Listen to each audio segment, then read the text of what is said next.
The one department of Ayush has been created under Ministry of Health and Family Affairs.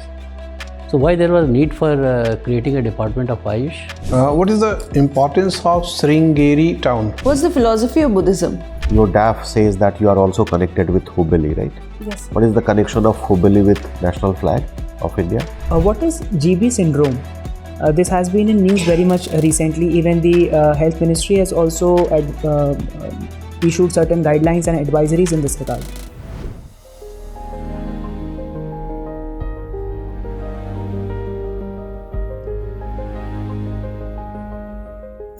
Yes, come in. Good afternoon. Good afternoon. Please be seated. Thank you, sir. Please give a brief introduction about yourself. Good afternoon, everyone. I'm Dr. Ishika Singh. I'm originally from Jamshedpur, Jharkhand. However, I was brought up in the city in Karnataka called Hubballi. After finishing my initial schooling from Kendriya Vidyalaya, I continued to pursue my Bachelor of Medicine and Bachelor of Surgery in Karnataka Institute of Medical Sciences, Hubballi. I love dancing in Bharatnatyam, reading fiction novels and playing badminton. And I wish to join the civil services one day, sir. Ishika, what is the doctor-patient ratio prescribed by the WHO? Sir, the WHO has prescribed a doctor-patient ratio of 1:1000, sir. And how many doctors are there? Sir, as per Ministry of Health and Family Welfare, it's 1:834, the ratio is, sir, currently. But it has been told that if only allopathic doctors are included, then the ratio lowers down to 1:1300. Exactly. The situation is quite alarming, isn't it? Yes. And if bright doctors like you leave the medical fraternity to pursue a career in civil services, what will happen to the medical fraternity? Sir, service has always been motive for me, sir, be it as a doctor or civil services now, sir. But joining civil services has another ambition for me, where I want to bring larger scale changes, sir, in the lives of people and the country. However, that does not deny the fact that I will be a doctor till the end of my life. And whenever my country will need me to serve as a doctor, I'll always be standing in the front lines. That's good. Ishika, tell me, NCDC survey report recently has said that antimicrobial resistance in India is very high. What are the reasons for this? Sir, the major reasons for antimicrobial resistance in our country includes, firstly, is many antibiotics are prescribed for prophylactic purpose rather than therapeutic, which increases the likelihood for resistance when actually needed. Secondly, there are many antibiotics are also available over the counter in pharmacy shops, because of which there's no regulation as to the patient's consumption of antibiotics. Thirdly, sometimes patients, because of lack of awareness, consult directly the pharmacy owner, personnel, sir, on duty instead of going to the doctor, because of which wrong antibiotics are prescribed to the patient when not required, or for some other bacteria the sensitivity might have been, which further contributes to antimicrobial resistance in the patient when the antibiotic might be needed, sir. Suppose you are MED's principal secretary or secretary to the Government of India in the Department of Health, then how are you going to deal with this issue? Sir, dealing with antimicrobial resistance has become an important topic today, sir. My steps would be, firstly, to regulate the sale of antibiotics in pharmacies, sir. Antibiotics, no matter of what spectrum, have to be given based on prescription only and not over the counter. And implementation of this rule is more important than the presence of just the rule. Secondly, sir, patient awareness is important. Many patients do not have an awareness about the topic itself of antimicrobial resistance. And so lack of awareness of it leads to such mistakes which are currently happening in today's world, sir. Thirdly, it would also be necessary for me to have all the doctors in trust and talk, so that they prescribe medicines only when therapeutic purpose is to be established, rather than just for prophylaxis to have better success rates. Good. You tell me, the one department of Ayush has been created under Ministry of Health and Family Affairs. Yes, sir. So why there was need for creating a department of Ayush? Sir, India is a hub of traditional medicine since long time, Ayurveda being originated from a country. However, the popularity of traditional medicines were not to that extent in a country which was required, especially for certain ailments and preventive healthcare as such. And so establishing a separate department or a Ministry of Ayush would help our country and the government provide greater focus on these areas, so that the traditional medicines and their fields develop better and reach the people of a country in a better manner, sir. Do you think should Ayurvedic doctors prescribe allopathic medicines? So recently there was a note allowing of the Ayush doctors, Ayurvedic doctors, to prescribe allopathic medicines. I think the basic allopathic medicines which can be prescribed for smaller early stages of communicable diseases and non-communicable diseases without complications can be done by Ayurvedic doctors if they have the competence, skill, knowledge and the training required to do so. So a certain minimum training of 6 months or 1 year based on the medications that have to be prescribed can be started for Ayurvedic doctors also. But why then IMA has been protesting against this? So the concern about this is with respect to whether the competence of Ayurvedic doctors will match the level of allopathic doctors is the concern among the doctors presently, sir, especially by the IMA. And that is why there are concerns with respect to this expressed by them. However, I think if clear guidelines are laid down about their training and development of competence to prescribe those medicines which the allopathic doctors prescribe, clarity might reduce the concerns that the doctors have. Okay. Thank you very much, Ishika. Ishika, what is the importance of Sringeri town? Sringeri is a town in Karnataka, sir, and is known to be one of the Shakti Peeth and thus has a temple for that purpose for Shakti in that town, sir. Is there any connection between Sringeri and Shankaracharya? Yes, sir. Shankaracharya had established a mutt at Sringeri, sir, as far as my knowledge goes, sir. How many mutt has he established? He has established 4 mutts, sir. One in Sringeri. Where are the other 3? I'm sorry, sir. I'm unable to recall at this moment. There is large number of temples in all the states of India, but Karnataka government manages the network of temples. Do you know the name of the department which deals with the temples? I'm sorry, sir. I'll have Last year there was a bill introduced by the government, Karnataka Hindu Religious Institutions and Endowment Trust Amendment Bill 2024. There is a huge controversy about the bill, the provisions in the bill. Are you aware of the provisions and the controversy? Sir, I'm not aware of the detailed provisions, but I am aware of the fact that people were concerned about government interfering in the religious practice of, especially in terms of temples for which the bill was introduced. And the controversy was mainly around that as far as my knowledge goes, sir. And which articles of the Constitution provides this kind of religious autonomy to different communities in India? Sir, the part 3 of Constitution having fundamental rights, in that articles 25 to 28 guarantee the right to freedom of religion, sir, in various aspects. And can the government interfere or it cannot interfere at all? Sir, the government, our country's secularism that we follow is one which allows for interference intervention in case required to ensure harmony, public order and prevent discrimination, sir. Because some caste-based discrimination has been going long in our society. And in such cases, government can intervene, sir, to take steps. And what are the latest development about the JPC on Waqf Board bill? Yes, sir.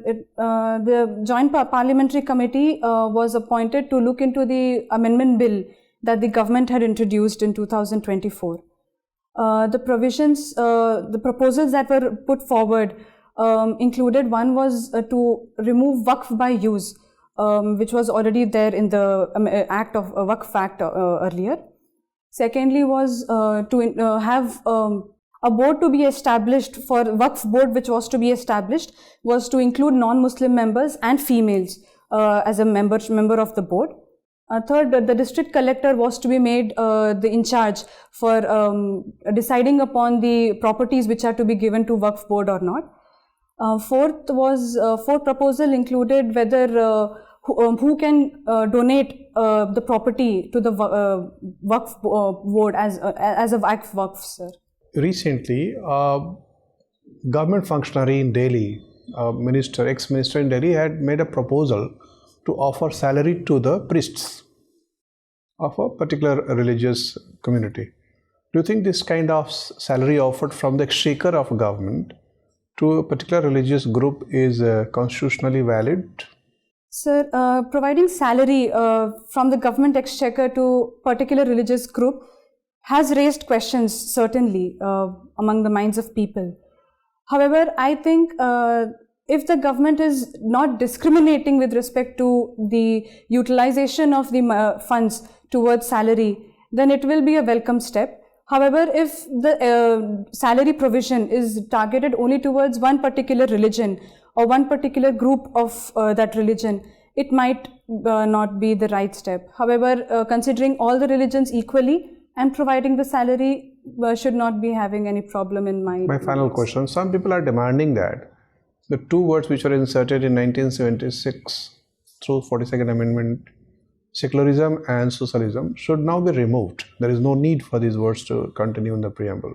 Sir, in my opinion, secularism and socialism had been a motto of our country since before the 42nd Amendment Act.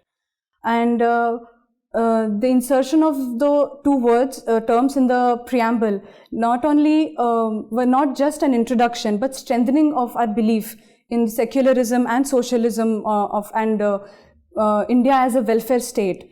And therefore, in my opinion, insertion of those two words was not wrong. And so, do you think there any contradiction between secularism and socialism as two important goals of welfare state? Sir, in my opinion, secularism and socialism cannot be contradictory. Instead, they are complementary, because a country can be welfare state only when it looks at all the people equally and treats the people in need at all times. And secularism helps enhance, where the state looks at every individual of the country with equal eyes and not just based on someone's birth or religious backgrounds. Fine, thank you. Ishika, Yes, ma'am. what is the philosophy of Vasudhaiva Kutumbakam? Vasudhaiva Kutumbakam, or the one earth, one family, is the philosophy which entails the fact that the entire world has to live together peacefully.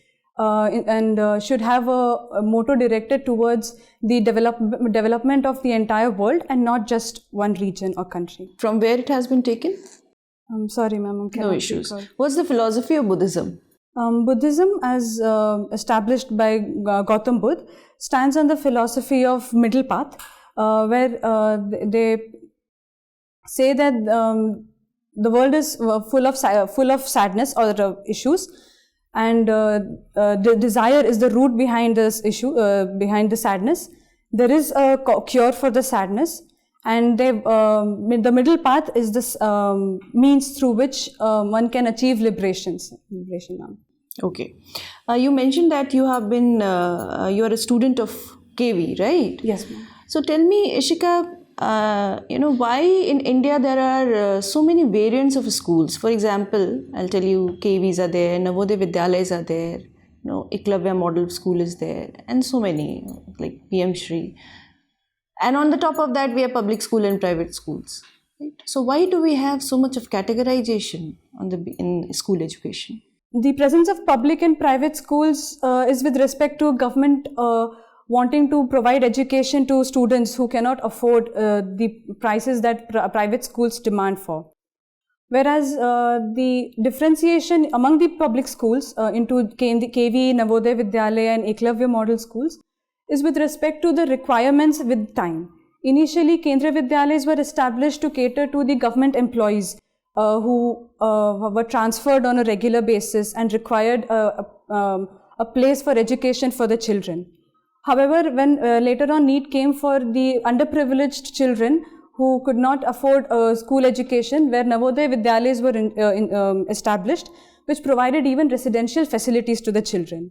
However, later it was realized that the tribal students are still left behind, where not just economic factor but even social factors played a role in their hampered education, and because of which Eklavya model schools were established to cater to their requirements and to prevent their hampered education.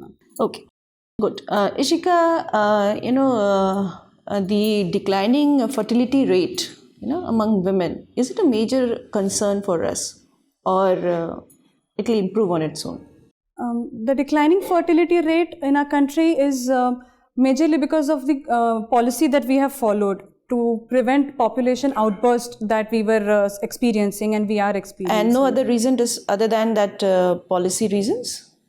Along with that, there is also awareness among people, where people have opted by themselves for less number of children, along with the government's efforts also. Okay, fine. So is it a concern for us? Ma'am, currently it might appear as a concern because of the aged population that many countries are approaching towards the countries that we know. However, that is bound to happen. A country cannot have a population beyond its capacity to handle it, and that's why population has to be controlled, ma'am. However, the declining in fertility currently is not to a grievous extent and is to the normal extent, and will be normalized as the population declines and people achieve the skilling and the objectives that they have achieved. Fertility rate will also be restored to the As normal. you mentioned about the rising old age population also, do we have any dedicated ministry for old age persons? I do not recall any ministry, but Ministry of Social Justice and Empowerment caters takes care of the geriatric population also. So don't you think that we should have it now?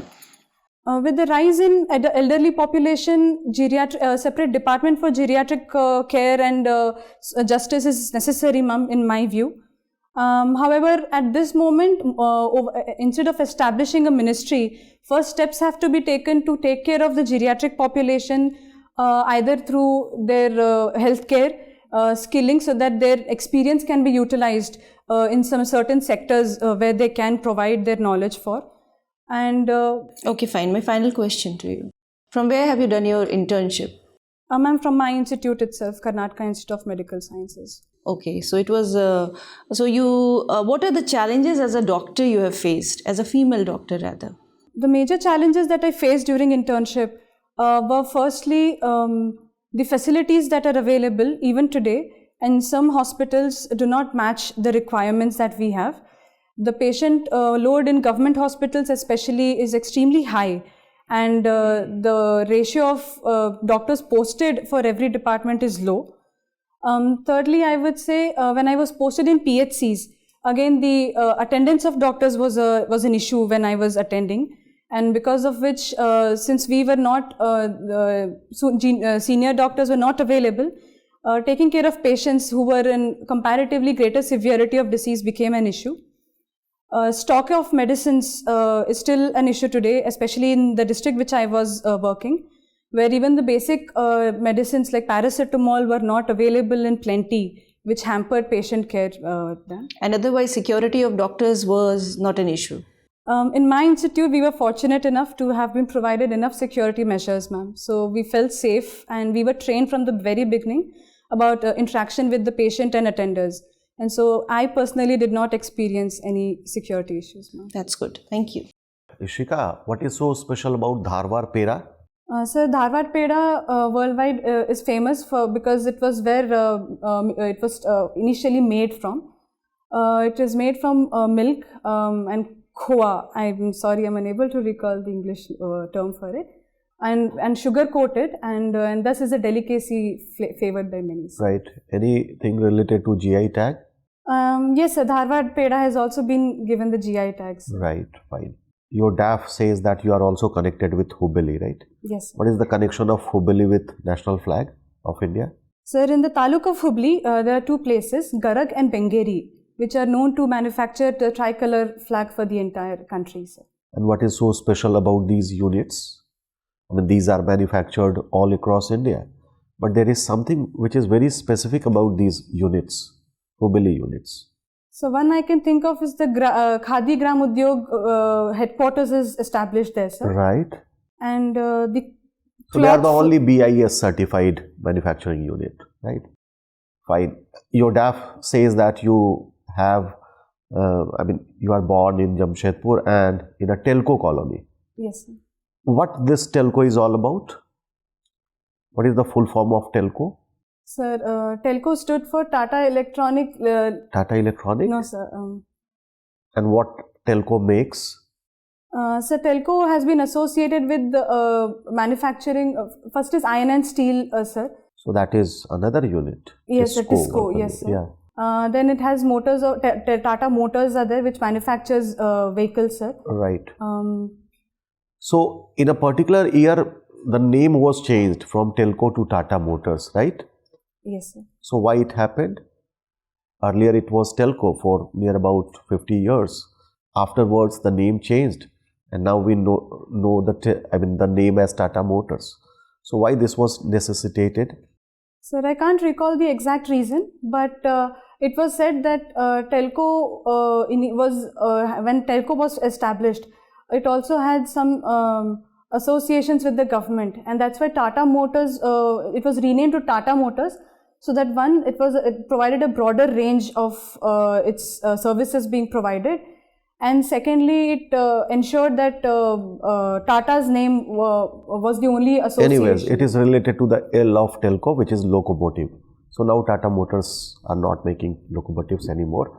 Anyways, you are a doctor. Yes, sir. World over, one of the best indices for showing human development is Human Development Index, yes, right? What is the parameter, that is taken for showing the health achievement for a country? Sir, for health achievement... in HDI? Yes, sir. The health is measured with the help of expected years of living, sir. Or life expectancy at birth, right? Yes, sir. So can you tell us about a few countries where life expectancy at birth would be in the highest category and few countries where it would be in the lowest category? Sir, with the best of my knowledge, I think countries like Japan, South Korea have a really good life expectancy. You are correct. Whereas the least life expectancy, in my knowledge, can be in countries like Afghanistan, and certain African countries, sir, have really low life expectancy. And expected life expectancy at birth years for India? Sir, for India, it's 68 years, sir. 68 years, right. It has been seen that in the recent years, it was increasing. But in a particular year, it shown a slight decrease in life expectancy at birth. Yes, sir. Why it happened? So the year when it showed a slight dip was during COVID, 2020-21. The major reason during that time was the rising death rates in the country because of COVID-19 pandemic, and because of which the life expectancy calculations were showed a reducing trend. Fine. My last question is that as a doctor, you must have taken Hippocratic oath, right? What point? What are some of the points from that oath which you feel will be relevant for the civil servants? So the most important oath which I feel relevant for the civil services too is where we took oath to serve the people at all times without any discrimination or bias. Second was to always keep the service of people over myself. Third was to not bring my personal background in front of any professional decision that I make for the service of people. That's good. Thank you. Thank you, sir. Ishika, there is a theory about evolution that talks about the survival of fittest. Which theory is it and who gave this theory? So, survival of fittest was a theory given by Charles Darwin, who said that in a group of organisms, be it humans or any organism, the one who has the greatest characteristics which suit to the particular environment will survive, whereas the others with lesser characteristics will slowly vanish. Okay, so some people believe that there is an element of universality in this theory, and it spans across the natural factors as well as non-natural, that is man-made entities. How far do you agree with this belief? Sir, I certainly think that survival of any organism depends on both modifiable and non-modifiable factors, where natural factors include the geography, the vegetation around the person, the climate, etc. Whereas modifiable factor includes the person's artificial external environment, be it his or her lifestyle, including food consumption and work. So, can this be said about non-natural attributes? Say, for example, there is a person who is excelling at his or her job because of the hard work they put in. There is a company that is doing financially very well. So, do you think that this concept of the survival of fittest is applicable in these scenarios also? So, some elements of the theory can be applied in every aspect of one's life and atmosphere. A company doing well will have certain elements of its best qualities which will help it survive, while also there are also other factors that might take place, but survival of the fittest is one of the factors which helps a company survive or fail in its venture, sir. Okay, so what is GB syndrome? This has been in news very much recently. Even the Health Ministry has also issued certain guidelines and advisories in this regard. GB syndrome or Guillain-Barré syndrome is a neuropathic disorder where there is a type of paralysis in patients with predisposing cause, which can be an infection or a genetic disorder, etc. It starts with the tingling or numbness sensation. So, is this a communicable disease? It can spread from one person to another? So, GB syndrome is not communicable disease, but its predisposing factor can be an infection which can be communicable, causing the rise in cases of the. So, are there any treatments or cure available? GB syndrome does not have a cure like any infection as such, but there are certain treatment modalities which help in early recovery from the case, which include one is intravenous immunoglobulin, where antibodies are provided to are administered to the patient. Ishika, let's talk something about international affairs, right? So, what is Cold War 2.0? Sir, in my knowledge, Cold War 2.0 refers to the trade war going on between the United States of America and China. China, yeah, rightly mentioned. So, Taiwan often finds itself in the hotspot between this ongoing war between China and the United States. So, what is the issue with Taiwan? The primary issue with Taiwan is China considers Taiwan to be a part of China, People's Republic of China, whereas Taiwan considers itself to be an independent country. And in this trade war between United States of America and China, Taiwan comes into the fore, because though USA accepts the one China policy with respect to Taiwan, it has been increasingly engaging with Taiwanese administration, which has acted as a needle for China, sir, because it gives an idea that USA is to recognize Taiwan in the future as a separate country. Okay, some of the political thinkers are of the opinion that this increased inclination of United States towards Taiwan is because of its strategic advantage when it comes to the semiconductor manufacturing.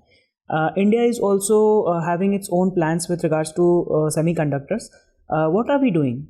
So, semiconductors are need of the generation, sir, and even the future times. Though India does not have semiconductor abilities currently at this moment, India has been engaging with countries like Vietnam to establish fabrication plant in our country, and technology sharing has also been an effort by India with countries like United States of America, which will help in engaging our country in engaging towards establishment of semiconductor manufacturing capabilities and its utilization in various requirements. Thank you. Ishika, was going through your order of preference. Why have you put Indian Foreign Service over Indian Administrative Service? Sir, when I started preparing and started studying the various subjects, I developed genuine interest towards international affairs and diplomacy, sir. Also, the rise of India as a global power position, which has a position in the entire world towards a level of net security provider. I feel that it will be a great privilege and matter of pride for me if I am a part of this process, sir. One last question. Suppose if you are appointed as High Commissioner, India's High Commissioner to Pakistan, how will you try to normalize the relationship between India and Pakistan? Sir, as a High Commissioner of Pakistan, though relations between the two countries will be an important area which I will focus on, my primary focus will be on maintaining our country's national interest.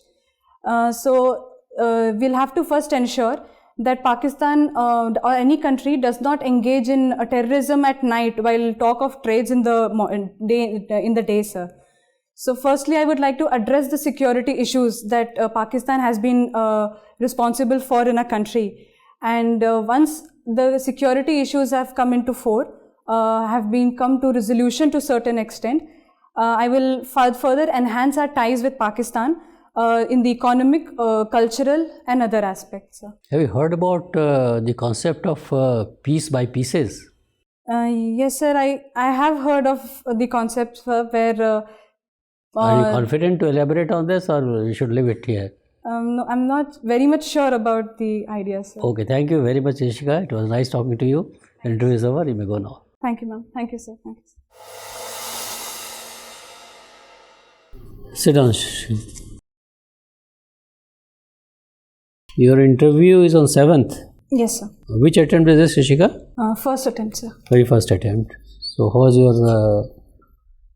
experience with us today? It was really good, sir. It was a matter of privilege for me, sir. Okay. Ishika, you are a wonderful candidate, I must tell you. Our impression is that you have all the sterling qualities of head and heart, and you will do very well in the interview.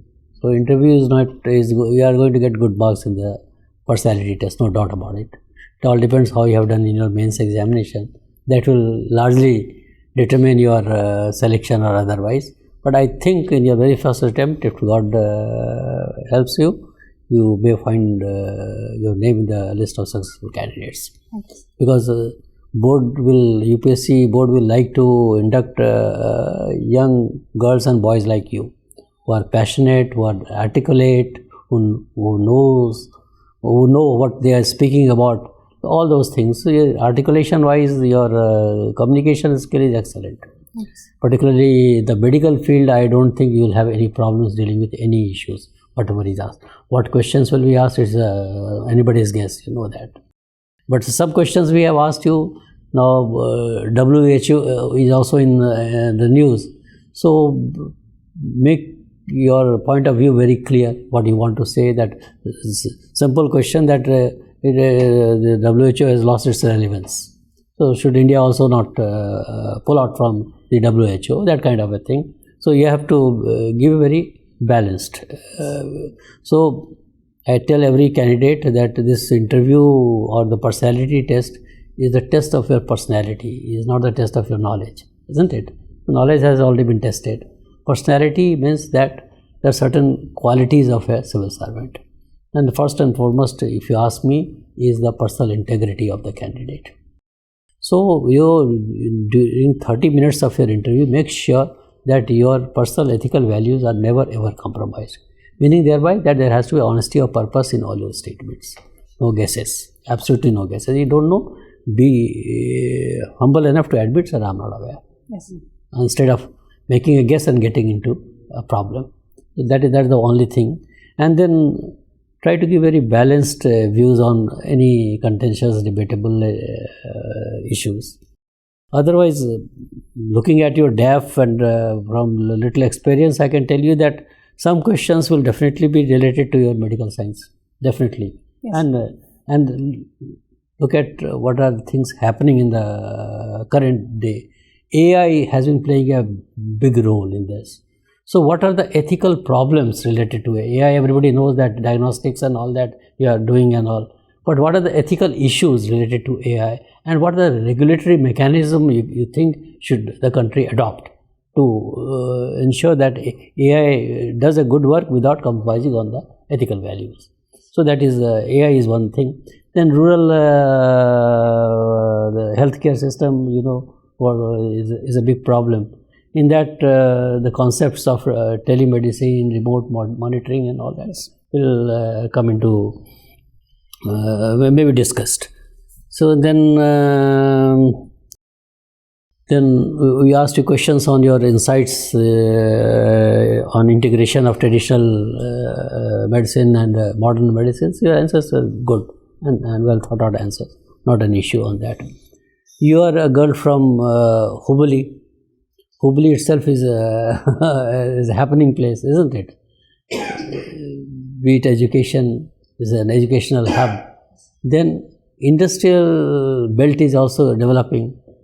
In that context only, when you said Tata Motors and you have studied in Jamshedpur also, so we thought that Tisco, Telco is a household name there in Tata. Yes, sir.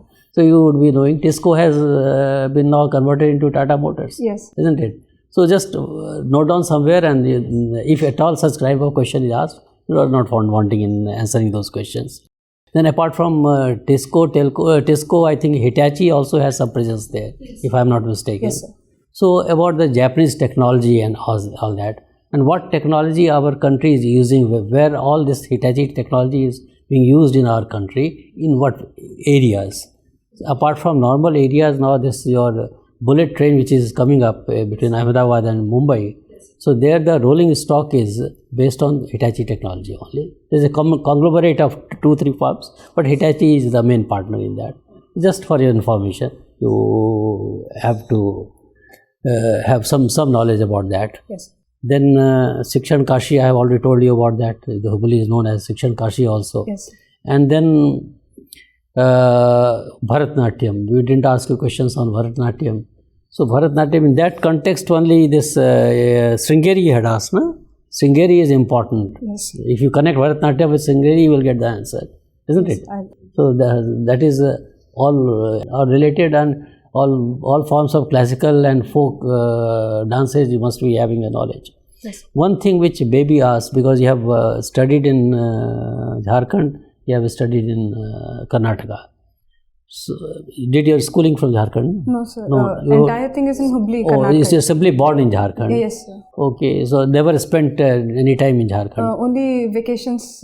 Vacations. So we have some linkage, I mean, Yes, your parents are there or something of that sort? Yeah, grandparents Grandparents are are both the there. grandparents of You must have been visiting and all Yes, sir. that.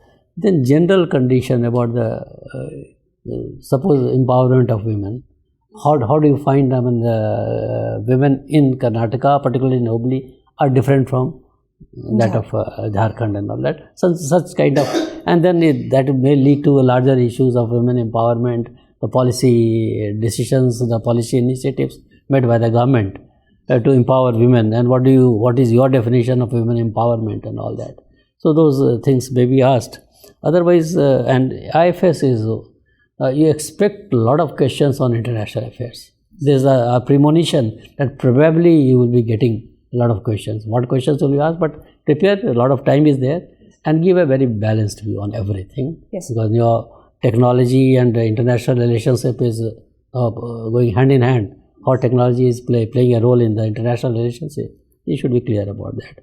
Otherwise, have confidence in yourself, belief in yourself. Your communication skill is good. Go with a positive body language. Smile on face. Don't look tensed, isn't it? Try to enjoy the session, and you will do well. You will get very good marks in the interview. No doubt about it. What about your dress? Are you going to go in this dress only? Yes, sir. This particular one itself, sir. Any reason for selecting this dress? Sir, since childhood we've been wearing Western dress, sir. In schools we had skirt and then pant and top, sir. And even throughout my college. Why I'm asking you this question? If you get selected in the civil services, there is going to be a cultural shock for you, isn't it? All lady officers will be, although at home they will be wearing Western outfits and all that, but once it comes to the office, you will see everybody wearing sari only. So I am not being judgmental on anything, or I am not advising you also. Just ponder over it. If you are not able to carry sari well, then it's okay. Then it's okay, because if you have never worn it, it may you find it very difficult to carry it. Yes. Just think it over. Otherwise, it's okay. If you have decided on this, let it be so. No problem. All the best from our side. If you have any questions to ask, feel free to ask. Sir, for international affairs, though I'm going through the current issues and making notes on certain things which are happening in everyday life, sir, but is there some magazine I'm going through Diplomat and Frontline I'm going through every now and then? Any other simple things? questions. They don't ask you very technical questions. Like a simple question, why somebody is called High Commissioner, why somebody is called Ambassador. You should be aware who is an ambassador, why High Commission is there, and ICW has World Affairs. Yes, sir. Yes, sir. So that you must have gone through it. You see, the questions will be more for because you're a young girl. We don't expect a lot of inputs from you, but whatever you speak, it should be based on evidence. It should be based on your conviction. That is what is important. That is what is important at this stage. It's not that you are going to become secretary tomorrow only, isn't it? You start as a professional, undergo training, and then through the ladder you will rise to the level of secretary and all that. So just to understand that, what are your thought processes? Nothing else. Okay, sir. And if you are positive in your submissions, in your formulation of sentences, in your exposition, and balanced and crisp, you have won the war, isn't it? All the best from our side. Thank you, sir. Thank you. Thank you, sir. Thank you, sir.